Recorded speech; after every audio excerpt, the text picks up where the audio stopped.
আবুল সরকার নামে এক নাস্তিক, এক বাউল নামে ফাউল। আল্লাহর কথার কোন গোয়া মাথা আমি কিছুই পাই না। মাথা কোনটা গোয়া কোনটা এটা আমি পাই না। এই যে বাউল, এই শব্দটা এসেছে বোল থেকে। বাওয়ালাম, বোল মানে প্রসাব। বোল মানে কি? এই প্রসাব খায় যারা, পায়খানা খায় যারা, নাপাক জিনিস খায় যারা, তারাই দেখবেন বাউল। আপনি দেখেন সারা দেশে বাউলদের চরিত্র ঠিক এরকমই। ওদের ইতিহাসগুলো পড়েন, কারণ আমি তো বাউলের এলাকার লোক। কুষ্টিয়া লালন, লালন কি ছিল? বাউল। বাউল শব্দটা বোল থেকে, বোল মানে প্রসাব। ও প্রসাব খাওয়া যায়, কথাবার্তারা তখন আর হিসাব থাকে না। কোথায় আঘাত দিয়েছে এই বাবুল নামে এই ভণ্ড নাস্তিক? আল্লাহ পাক পর্যন্ত আল্লাহর অস্তিত্বে আঘাত দিয়েছে। যদি এই দেশে সত্যি আল্লাহর আইন থাকতো, এতক্ষণ ওর ফাঁসি হয়ে যেত। কিন্তু কত হারামি খারাপি লোক আজ তারে নিয়ে রাজনীতি করছে এই দেশে। কেউ বলছে বাউলদের গায়ে হাত দেওয়া মানে বাঙালি সংস্কৃতির গায়ে হাত দেওয়ার সামিল। ও যে আল্লাহর গায়ে হাত দিয়েছে, টের পাচ্ছেন আপনি?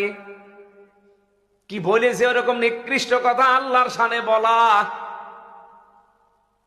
মিজানুর রহমান আজহারি হাফিজাহুল্লাহ ওই সেই প্রথম যুগে একবার বলেছিল, ওই যে ঢাকার একটা ভাষা আছে হালা, যারে দেখে তারে হালা বলে।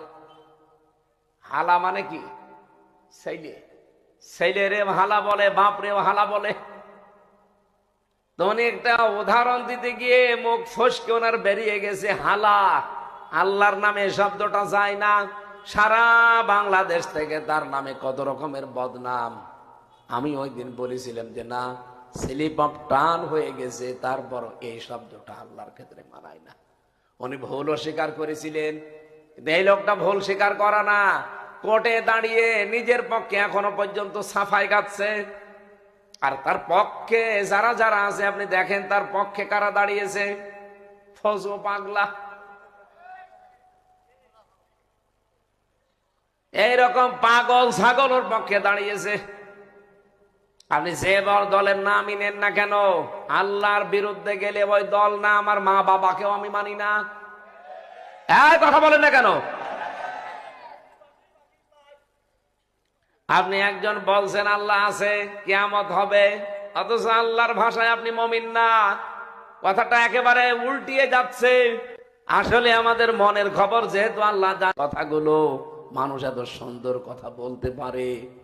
আল্লাহ বলেন তগুত ছেড়ে দিয়ে যদি ইমানের দাবি করো, জীবনেও এ ছিড়বে না। এমন একটা মজবুত রশি জীবনেও ছিঁড়ে পড়ে যাবে না। তগুত ছেড়ে না দিয়ে যদি ইমানের দাবি করে, কোনো কিছু আসলেই তোমার ইমান ছিঁড়ে যাবে। আজ বাংলাদেশে বহু আলেম দেখছি খালি একটা চেয়ার পাওয়ার জন্য ইমান বিক্রি করে ফেলছে। এক কথা বলা লাগবে, আমাকে বানিয়ে বলছি। আপনি বাস্তবে দেখেন, শুধু একটু চেয়ার পাওয়ার জন্য, অথচ আমার সাথে জেলখানা ছিল, তখন সব কথা উল্টিয়ে বলতো। এখন একটা পদ, একটা চেয়ারের জন্য মানুষ দুনিয়া আখেরাত সব বিক্রি করে পাগল হয়ে গেছে।